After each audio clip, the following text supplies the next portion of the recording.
López. ¿Cómo está, Rami? ¿Cómo va eso? ¿Cómo andan ustedes? Bomba. Esconde eso. Yo estoy acá un poco sintiéndome provocado acá, en este momento. ¿Qué? Hay más o menos 800 kilos de azúcar siendo consumidos adelante mío por una persona que no llega a pesar ni 80.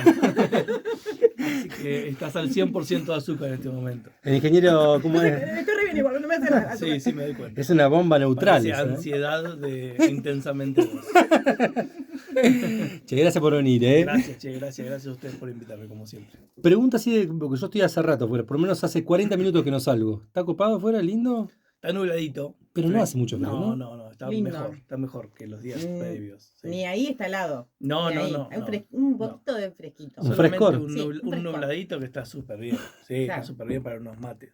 Sin eso. ¿no? Pueden ser tranquilamente los mates con una rica tostada y otras cosas, no necesariamente con la torta de bomba de azúcar que se está comiendo. María. No. Pero antes de pasar directamente a la Niños. columna, te hago una, más o menos por visualmente, no te digo específicamente, vas a hacer los detalles de azúcar que hay, pero ya más o menos visualmente vos ves algo y podés determinar aproximadamente ¿Qué es un cuántas, Sí, muy grosso más o modo, ¿no? menos 2 semanas de consumo de azúcar en un ratito, en un platito. Pará, igual dijiste algo muy interesante que me parece que me vas a desasnar, porque Sí, vos a ver. hablaste de mi contextura física. Claro.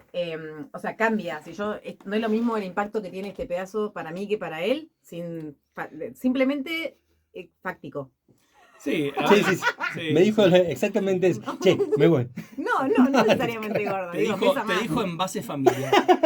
Son dos cosas distintas. Pero pesa más, pesa más. que yo. Sí. No, sí, a ver, obviamente una persona que tiene un desarrollo de corporal más grande y los hombres que son un poco generalmente más corpulentos que algunas mujeres, tienen un hígado más grande, tienen riñones, entonces la capacidad de a veces de impacto de esa misma cantidad de azúcar o de un mismo medicamento o una dosis de un medicamento va a ser distinta en una persona y en la otra porque tiene, digamos, otra capacidad de respuesta.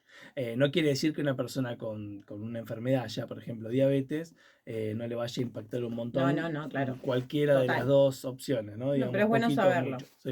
Es bueno tener esa dimensión por lo menos planteada. Total. Claro, está bien. Con razón me pongo en pedo más rápido. Sí, tiene que ver con eso. De hecho, la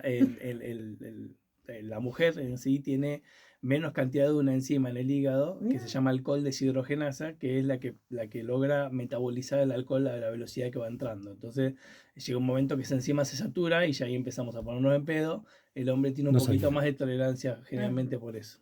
No sabía, ¿eh? Sí. Acabamos de aprender entonces. No, tengo más alcohol deshidrogenasa que... Hay yo un... no, yo al toque. Ahí, Toque me pongo en pedo. Mirá. Vuelo y me duele la cabeza. Al toque no me acuerdo, agarra dolor de en cabeza. juegos de palabras así que me copan, una vez, viste, en Córdoba los naranjitas, no sé si seguirán existiendo, que son como los trapitos en Baires.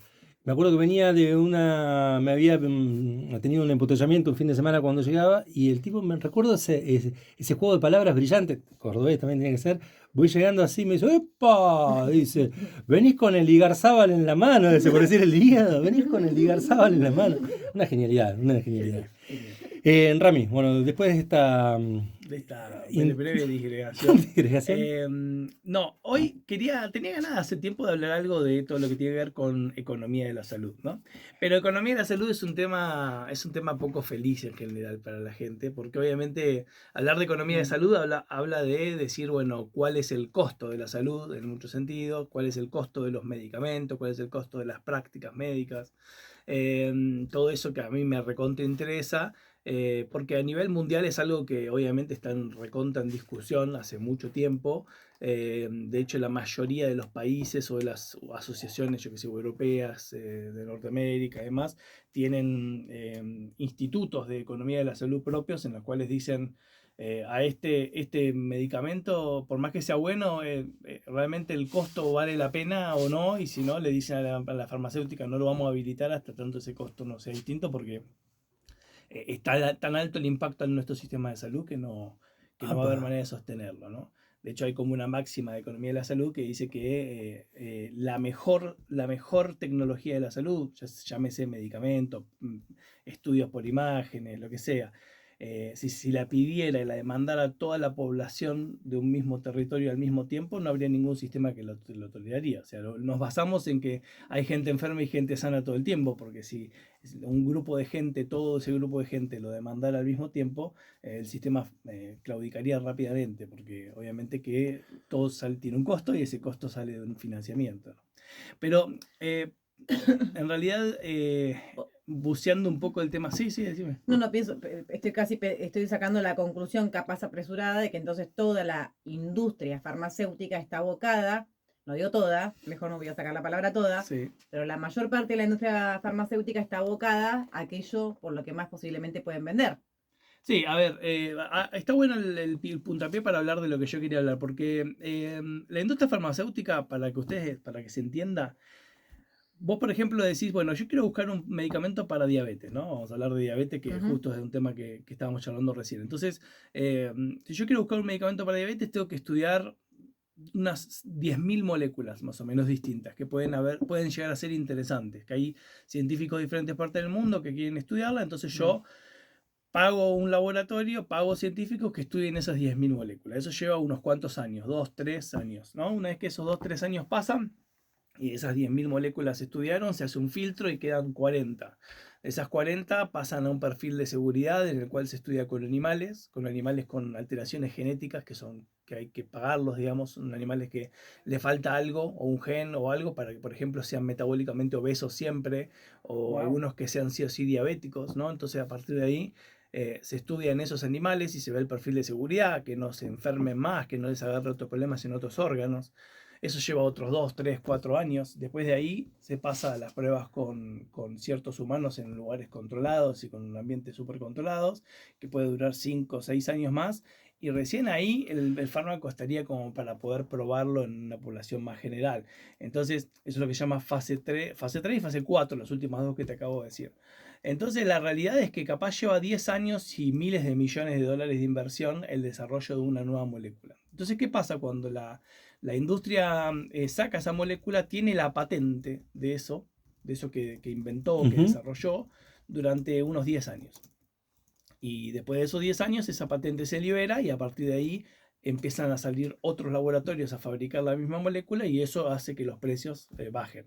Pero sí, son 10 años. Los primeros 10 años tratan de recuperar la inversión realizada y a veces un poco más. Entonces, obviamente que, porque ellos lo que buscan es tener ganancia, ¿no? Como bueno, es una empresa, sí, claro. Entonces, ahí es donde va la cosa. Pero buscando estas cosas, ¿no? Vamos a lo anecdótico. Porque... Perdón, te hago un paréntesis, Remy, ahí con respecto. ¿Esto fue la problemática que generó la pandemia de tener que acelerar ese proceso de estudio, de pruebas? Claro, exactamente, sí. En realidad... Saliendo del tema de la... Sí, lo de la pandemia es bastante... es un caso recontra particular porque se salteó algunos pasos, pero por otro lado no eran moléculas nuevas, no eran cosas 100% nuevas, sino que agarraron un sistema de cómo producir una vacuna que ya estaba hecho para otros bichitos, ¿no? Otros virus, y le modificaron solamente la partecita que tenía el virus X y lo reemplazaron por el corona, ¿no? Entonces ya estaba probado que eso más o menos funcionaba, digamos, desde el punto de vista de generar anticuerpos y que no producía efectos en el resto del organismo. Y de todas maneras se hicieron ciertas pruebas para ver que eso no sea distinto de lo que estaba estudiado. Esos protocolos son universales para buscar una molécula, para hacer, son universales, ¿no? Sí, hay pasos a seguir. De hecho, tienen agencias de control externo todo el tiempo, o sea, tienen que depender de que vos digas, de repente llegan 4 tipos y te dan vuelta al laboratorio y revisan todo y todos los estudios y vos tenés que mostrarle todo lo que estás haciendo, le tenés que mostrar, si ya estás con estudio con humanos, le tenés que mostrar quién tomó cada pastilla, en qué momento se tomó, es súper riguroso la cosa. Claro, perdón por la digresión. No, está muy bien. Y bueno, en realidad... leyendo sobre esto me encontré con una cuestión anecdótica de economía de la salud que tiene que ver con algo que está pasando en la India. Y me pareció interesante hablar de esto porque tiene que ver con esto que estamos hablando, con el costo de los medicamentos y cómo eso termina impactando de formas inesperadas a la ecología y al ambiente. Entonces, ¿Qué pasó en la India? En la India hay todo un sistema que yo lo desconocía, capaz ustedes también, se los cuento brevemente. Viste que las vacas son sagradas en la India. Entonces, no las usan para comer, ¿sí? Se usan la leche, pero hasta ahí, digamos, nada más. Pero hay toda una industria con la muerte de la vaca. Entonces, ¿qué hacen los tipos con la muerte de la vaca? Los tipos agarran, hay un grupo de gente que su trabajo es trasladar el cuerpo de la vaca hasta un lugar afuera de la ciudad, un lugar que ya está destinado para eso. La dejan ahí a la vaca y ahí vienen a hacer su trabajo los buitres. Ahí, literalmente, el buitres, ave. los buitres verdaderos, no abogados. Buitres. Los dos abogados amigos que teníamos escuchando acaban de retirarse de la audiencia. Había en ese momento unos 400 millones de buitres en la India, cerca de la zona de Bombay y demás, que es donde principalmente está ambientada esta historia que te estoy contando. Entonces, en el transcurso de unas media hora, 45 minutos, una hora, podían llegar a totalmente disecar el cuerpo de la vaca y que queden solamente los huesos. ¿Sí? No sabía absolutamente nada de esto. Con el cuero que le sacan a la vaca, porque la cuerean los tipos estos que la llevan, el cuero ya tiene una industria, venden eso. Después iban otros tipos, se llevaban los huesos limpios, y hay otra industria que compra huesos para otro tipo de productos, como por ejemplo... Gelatina. Sí, no, por ejemplo, para el alimento de animales. Ah, claro. ¿No?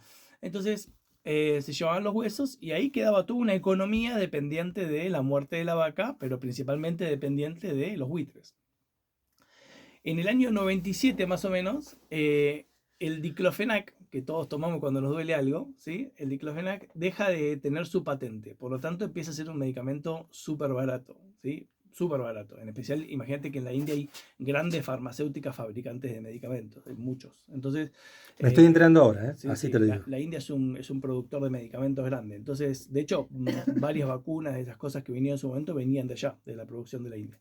Entonces, los tipos tenían el fármaco producido a nivel local, era muy, muy barato de golpe, ¿sí? Entonces, era mucho más barato que los medicamentos veterinarios que le tenían que dar a la vaca para que, digamos, siga adelante cuando está ya con los achaques de sus últimos años. Entonces empezaron a inyectarle diclofenac a las vacas para ayudarlas, para que estén con menos achaques, menos dolores. Resultó que el diclofenac es súper tóxico para los buitres. Entonces, en transcurso de unos 5 años, entre el 90 y pico y los primeros años del 2000, se diezmó la población de buitres y quedaron menos de 400.000 buitres de los 400 millones que había, por culpa del diclofenac. La cosa es que al morirse los buitres, se terminó esta industria, porque los buitres ya ni se acercaban a la ciudad porque no eran de ahí. Los que iban ahí se murieron. Claro. Entonces, los tipos tuvieron que inventar otra manera de deshacerse de los cuerpos de las vacas. Entonces empezaron a dejarlos en unos descampados para que se degraden de otra manera, se pudran ahí. La cosa que eso hizo que se reproduzcan los perros salvajes en la India, que se comían a las vacas, a los cuerpos de las vacas, y eso hizo una epidemia de rabia en la India. Un quilombo, peor todavía. Gigante, que hasta el día de hoy todavía no la pueden terminar de controlar, porque no hay quien se deshaga de esos cuerpos. Obviamente que también el cuerpo genera bichitos propios de los cuerpos en descomposición, dentro del cual está el anthrax. Entonces se empezaron a contagiar de anthrax. Sí, podríamos haber puesto un tema de anthrax. A mí no me diga porque me gusta mucho. Ahora que lo dijiste hice la conexión mental. Uno con una banda de hip hop estaría bueno por ahí. Bueno, dale. Así que fíjate el impacto, el descenso del precio de un medicamento sobre eso, y no solamente sobre eso, porque obviamente, viste, cuando te pones a bucear cosas en internet, empezás a meterte en esos rabbit holes, viste que le dicen que empezás a meterte en el agujero de conejo de Alicia y no terminás más. Resulta que en la India hay unos tipos que se llaman Parsi, que son los tipos que fueron expulsados de Irán, en la época que Irán se hizo todo musulmán. Los tipos tenían su propia religión que se llama zoroastrismo y los expulsaron de ahí, entonces terminaron yendo a la India. Y estos tipos tienen una manera muy particular de ver la muerte, porque ellos consideran que cuando el cuerpo se muere, inmediatamente que el alma deja el cuerpo, se le meten espíritus malignos al cuerpo. Entonces, el que toca el cuerpo de una persona muerta es una persona que está contaminada. Entonces no hay que hacerle nada al cuerpo, ni meterla en la tierra porque contaminas toda la tierra con espíritus malignos, ni tirarla al agua, porque allá en la India tiran mucho los cuerpos al Ganges para que se deterioren, lo cual también es una cuestión de salud pública tremenda. Así que estos tipos lo que diseñaron durante cientos de años fue su manera de lidiar con los muertos, inventaron unas torres de piedra, ¿sí?, bastante altas, con un agujero gigante en el centro como si fuera un aljibe, pero seco, digamos. Entonces, unos tipos encargados de manipular los cuerpos de los muertos, que encima eran tipos que los miran así en la sociedad, es el peor trabajo posible, porque sos un condenado. Sos un impuro allá. Claro, sos un impuro lleno de espíritus malignos. Esos tipos se llevan los cuerpos de los muertos, suben hasta la torre y los apoyan ahí y esperan a que los buitres hagan su trabajo. Wow. Cuando los buitres se comieron todo el cuerpo y dejaron los huesos, barren los huesos al agujero del centro y esa es la manera de enterrarlos. ¿Eso sucede? Eso sucede hoy en la India, ¿sí? Se llama las torres del silencio de los Parsi. Es la manera que tienen de enterrar a sus muertos. El problema es que sin los buitres se les terminó la manera también a ellos. Y están en todo un proceso, digamos, de reconversión de su religión, porque no hay manera de seguirlos enterrando de esta manera, porque los cuerpos que antes duraban una hora ahí con los buitres, ahora capaz pueden estar días enteros descomponiéndose arriba de la torre del silencio. Es el mundo, la economía de la salud, pero también como un efecto mariposa, ¿no? Claro, el efecto mariposa en realidad de qué pasa cuando la intervención humana no es controlada, ¿no? Y cómo la ecología de algunas siempre responde trayendo cosas que se descontrolan, ¿no? En este caso enfermedades. Fíjate que son varias cosas de enfermedades distintas que van surgiendo. Una cadena, ¿no? Claro, la cadena de cosas, ¿no? Es como, yo lo pensaba también mientras leía estas cosas, como un poco lo que pasa acá con el hantavirus, ¿no? Es decir, el hantavirus que es un virus, un tipo de virus que lo transmite un bichito que normalmente está en un lugar bastante recóndito de la montaña, que no habría humanos si nosotros no hubiéramos, digamos... accedido a esos lugares. Exacto, accedido a esos lugares. Entonces... tenemos que tener un montón de cuidados de cómo manipulamos las cosas que usamos en esos lugares, precisamente porque en realidad ese es el hábitat de ese bichito, ¿no? Que a él no le produce absolutamente nada, es un virus que es huésped nada más, pero él no lo transmite, no es un portador sano, lo que llamamos, y sin embargo, al estar el ser humano ahí modificando el ambiente, el bichito se tiene que ir para diferentes lados, inclusive lugares donde habitan más cantidad de humanos, y ahí empezamos a contagiarnos en cantidades, ¿no? Entonces, esto de la ecología y la salud humana está íntimamente relacionado. Sí. Muy bueno. Sí, sí. Me voy a ir a buscar, lo que quiero ver, todo es interesante lo que hablaste, pero el tema de las torres de piedra me quedó acá grabado en la cabeza. Las torres del silencio se llama. Es muy interesante, sí, de los zoroastristas. ¿Lo viste? Perdón, por ahí en ese random de búsqueda, ¿lo encontraste en algún lugar que recordás o hay varios? Hay un podcast que está muy bueno para ver cosas distintas. Pasa que está todo en inglés, no está, digamos, no tiene su versión en español. Está en Spotify y se llama 99% humano. Así, tal cual. 99% human, digamos, ¿no? Y ahí hay 2 episodios destinados a esto de las torres de silencio que están muy buenos. Me voy a poner chequear, ¿sabes qué? Por ahí capaz que anda dando vuelta, por ahí una cuestión tan lo voy a decir la palabra que se entienda, ¿no? Por decir algo extraño, algo exótico para la cultura nuestra. Tal vez en esas andadas que me copa mucho seguir al Lethal Crisis también por el mundo. Cuando anda por esos lugares, tal vez tenga algún acercamiento a estos lugares. Sí, seguramente que sí. Seguramente muy que sí, bueno. Porque es algo sumamente distinto de la manera de tratar a la muerte, ¿no? No, tremendo. Ese es otro tema que me coparía en algún momento, desde esto que ampliás el abanico, del tema de la muerte en las culturas. Por ejemplo, cómo se prevé o cómo se preparan. Ahí dijiste una claramente, ¿no? Sí. Que me voló la cabeza y que se entienda en el buen sentido de la palabra, ¿no? Sí. Saber que hay algo totalmente distinto. Y ahí a mí también es algo que siempre me interesó mucho, porque una vez leí un texto de psicología que decía que las cosas que eran tabú antes, hoy son 0% tabú, y las cosas que antes eran 0% tabú, hoy son tabú, ¿no? Y hablaba de la pornografía y la muerte, como cosas que en la época victoriana, por ejemplo, hablar de la muerte, o sea, vos te estabas muriendo, y llamar a tu familia alrededor de tu cama para decirle, che, no, te voy a extrañar y bueno, quiero que sigas haciendo. Viste que hoy en día una persona que quiere hacer eso es como, no, no digas nada, no, ¿cómo vas a decir eso? ¿No? Y el tipo ya sabía que se estaba muriendo, pero es como que no se puede hablar de eso, está mal hablar de eso, ¿no? Que yo creo que no, está bueno que lo podamos volver a llevar a la realidad. Total. De hecho, hay veces que hay una persona que se está muriendo y esa persona ni siquiera lo sabe porque los familiares se lo ocultan, ¿no? Entonces, está bueno de alguna manera poder dejar de hacer tabú eso, y como hoy capaz el tema de lo sexual es súper tabú, cero tabú, se habla perfectamente en cualquier lado, y antes en esa época era una cuestión de la cual no se podía pero ni mencionar, El ¿no? tema del cannabis, por ejemplo. El cannabis, cómo pasa históricamente en pocos siglos de pasar de un lado a otro, pero Exactamente, tremendo, ¿no? exactamente. Te Sí. traigo también un tema que hemos hablado cuando hablamos de Dead Coffee, que está por ahí el Ahí, justo estaba cosito. buscando eso, mirá. Eso. Cuando vino Bills. Vilches, Gilda, cuando vino Gilda, yo le decía que una cosa que sucedió digamos, el desarrollo en realidad de la ciencia, influenciada por el positivismo, por el idealismo, por el iluminismo, ¿no? Toda la idea del conocimiento para para el bienestar de las personas. Una cosa que también se trajo, y acá me voy a poner medio epistemológica, es como que se generó una mirada, o se totalizó la mirada, porque funciona la mirada científica, efectivamente funciona, se totalizó como mirada del ser humano. Entonces empieza a transformarse o a despojarse al cuerpo de lo viviente. De repente se convierte en una cosa que yo poseo y que es inerte, que está muerto. Y en ese momento yo le traía a Gilda el ejemplo de Andrés Vesalio, que era un médico de anatomía del año 1500, en donde todavía lo animista de lo inanimado, digamos, tenía presencia de vida. Entonces, todos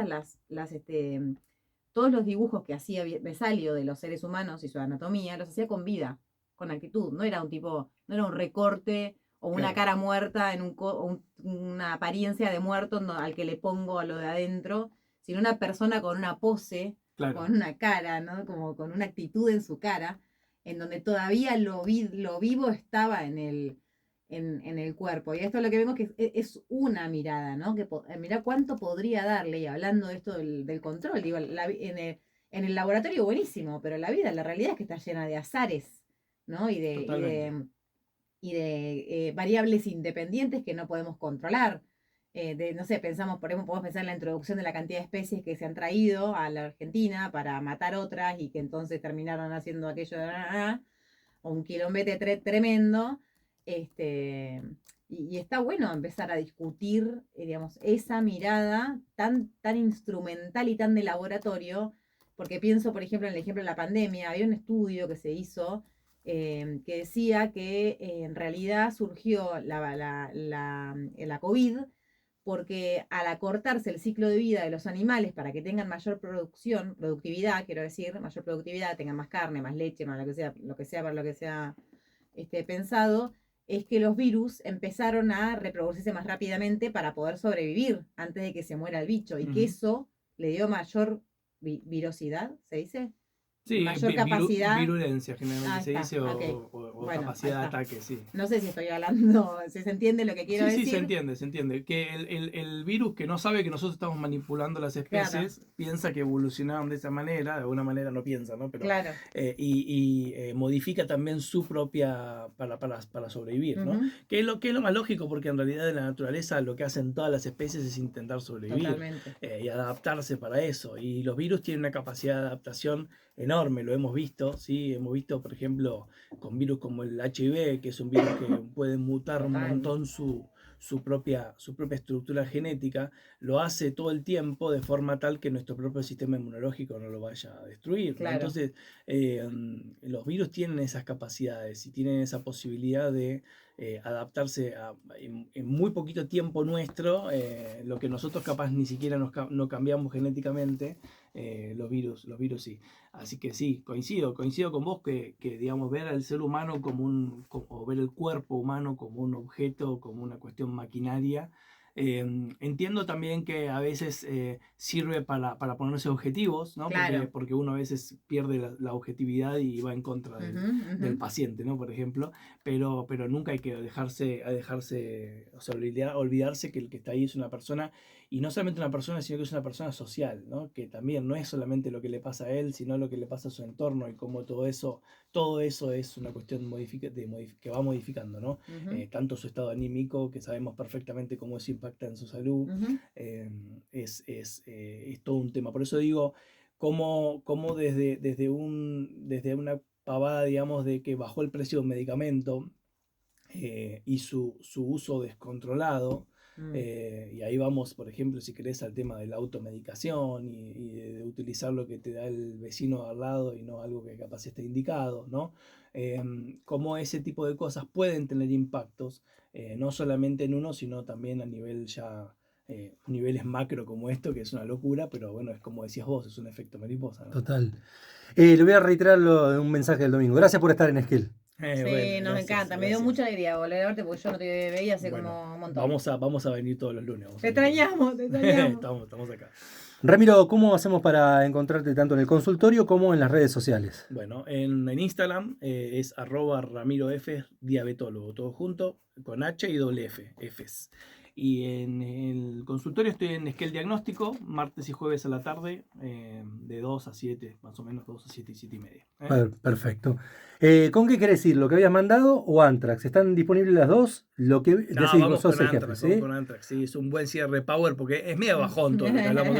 Vamos a levantar. Lo hacemos junto con Public Enemy, otra banda de hip hop legendaria, haciendo Bring the Noise, Antrax.